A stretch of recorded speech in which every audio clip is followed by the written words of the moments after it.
Time for a little face-to-face, a face-off, having a little FaceTime, getting in your art face and doing the face with the art. Yeah, I got nothing.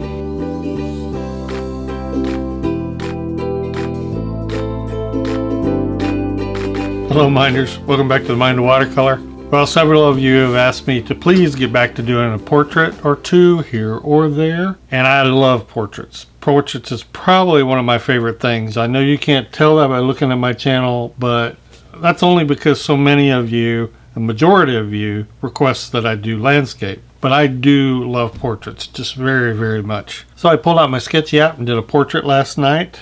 Had a really fun time doing that, and I also tried out the new watercolor paper from Winsor Newton, the Winsor Newton Pro. Just amazing, amazing paper. That's all I can say. It does what watercolor cotton paper is supposed to do. So we're going to get right into it and do this portrait. Now, if you don't know what Sketchy is, it's just a mobile app. It's a social media app. You can post photos. You can post your own art. People who post photos are essentially inviting you to create art from their photo. You create a profile just like with any other social media app. Then you upload photos for other people to draw, or you create art. And you can even link it to the photo that you were inspired by and created the art from. Follow your favorite people who are turning out the photos that you like, or if you'd rather, you can just find photos that you like and save them and go back to your saved photos and do some drawings or paintings. Really a fun little social media idea for artists, I think.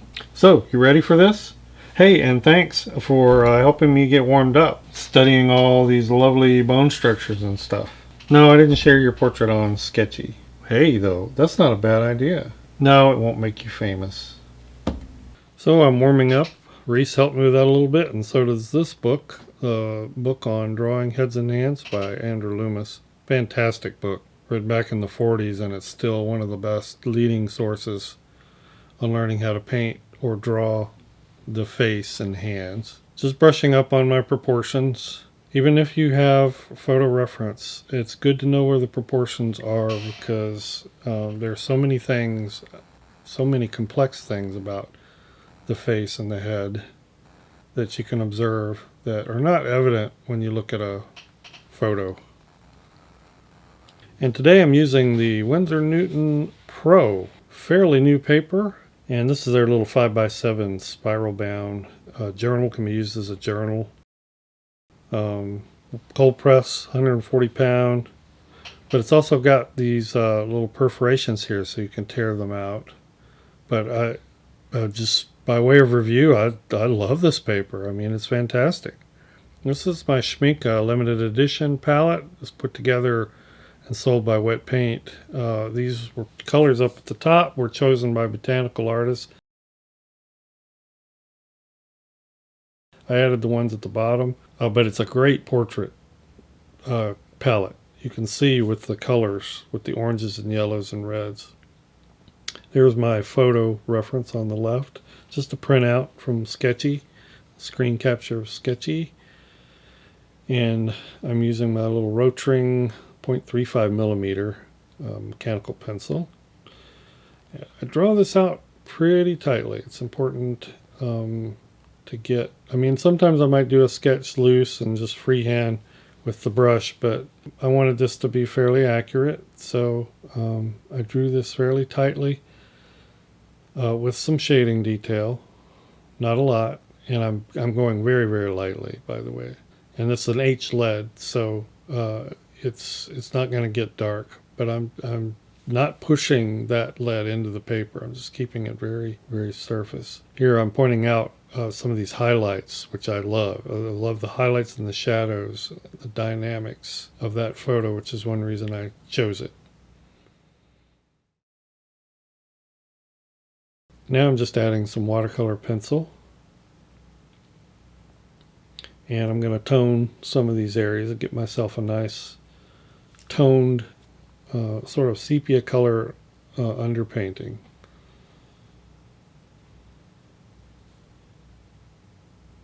And all that, you know, is fairly tight, but as I add paint, I can loosen up a little bit.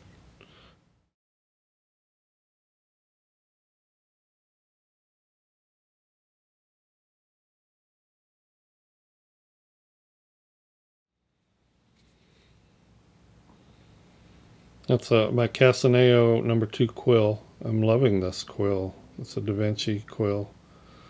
I, of course, will have links down below in the description to all the supplies. I'll put the colors from the color palette also.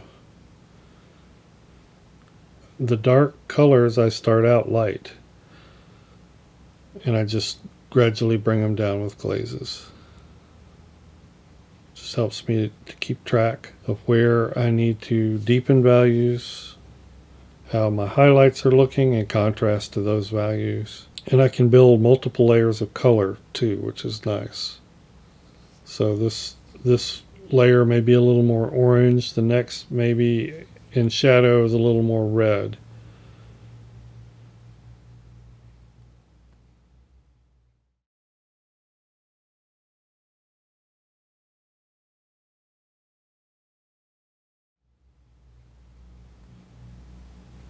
Just trying to deepen some of those beard areas. You know, when you paint a beard or draw a beard, don't draw every hair, please. Just don't do it. It takes your mind out of the idea of values of the face and the form of the face.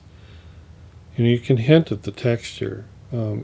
If you're focused on every hair and getting every hair right, you're probably not thinking a whole lot about value. I ended up in the end just dry brushing a lot of the texture on the beard. And what I wanted to do is in the background and on his shirt, I wanted to keep those very loose. And just a suggestion. What I like to do most on a portrait is to hint at the detail farthest away, like shirts, backgrounds. And I like to keep it fairly tight around the eye, nose, and mouth area. So you can see I'm just hinting here at this hat.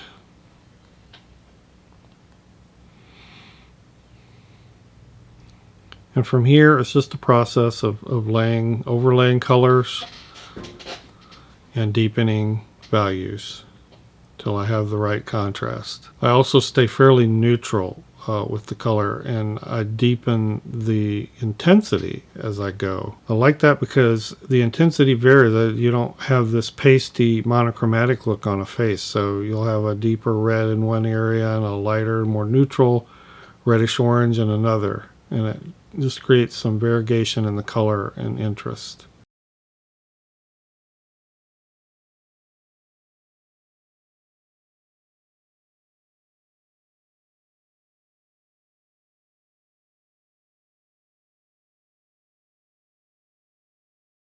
There you can see what I'm talking about with the looseness of the shirt. And other than a few more strokes towards the end, I'm not going to do much else to that shirt. Same with the hat. I even stayed relatively loose with that neck.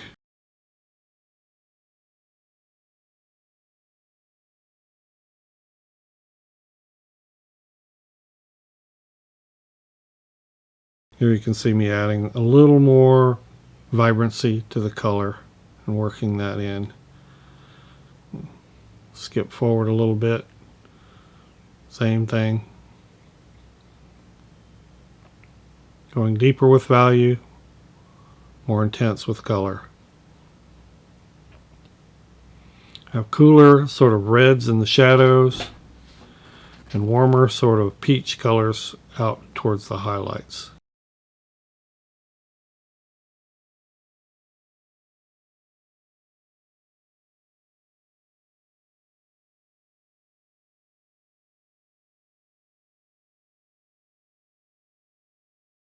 Yeah, and you don't want to forget about lips and teeth.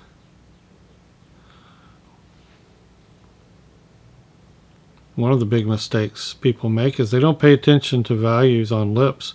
They over-render the lips so they look like cut-out outlined mouths. Lips are no different than the rest of the face. You know, they have a set of values. And if you look at the reference, his lips are, you know, they show more in some areas and less in others. I think I ended up going back and lifting some of the lower right lip, so it didn't look so outlined.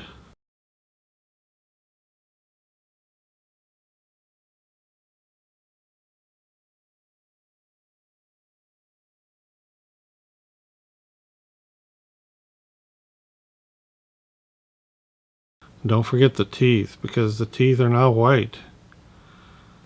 You know, even if they are fairly bright white teeth, they're going to have value. They're not going to be white. And he does not have light, a lot of light, showing on his teeth. The shadow, darkest shadow of the area just sort of comes down through the center of his face.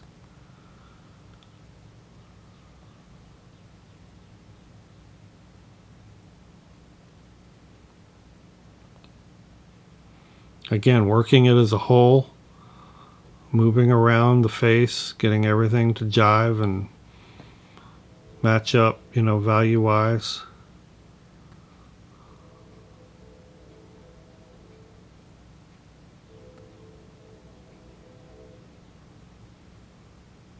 We'll move to some real-time footage here. But at this point, I'm just fiddling. Some light washes of sort of a yellow peachy color on the left. I keep the highlights on the other side of the face bright white. I didn't add anything to those. This will give you another example too of how I'm treating the clothing and areas around his face just very suggestively. Just enough so you know what that is. What, not to detract from the facial detail.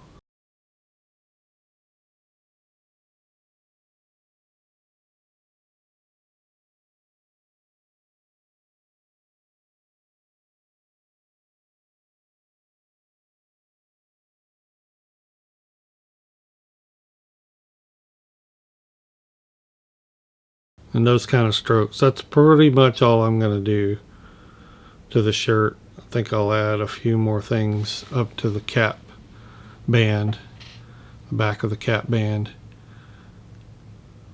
but I really just don't want a lot of detail there.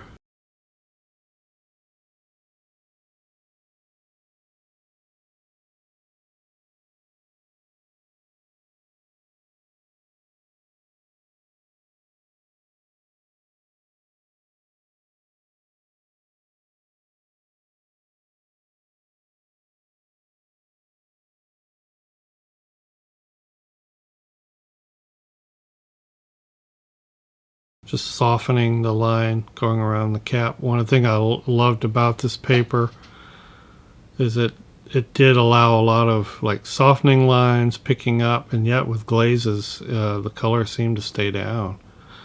In this painting at least, you know, time is always the thing that will tell, but in this painting at least I had absolutely no complaints about this paper. None.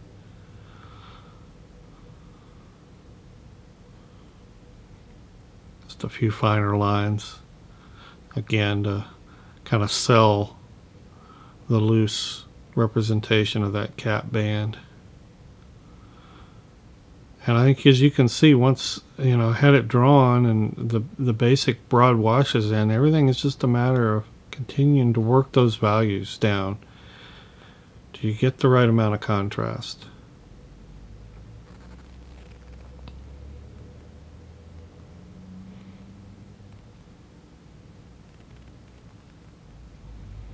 Treating the ear fairly simply, just again a suggestion. I've just found it best to save your detail on portraits for the eyes and the mouth, especially in the nose. That's where, you know, a face really looks back at you when you're painting.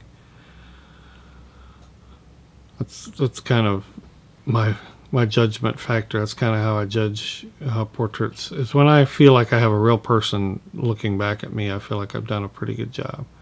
And as I said earlier, I think I said earlier, I wasn't really going for a likeness, just a resemblance and a well-structured face. I mainly wanted to study those shadows and highlights, which were really fun to paint.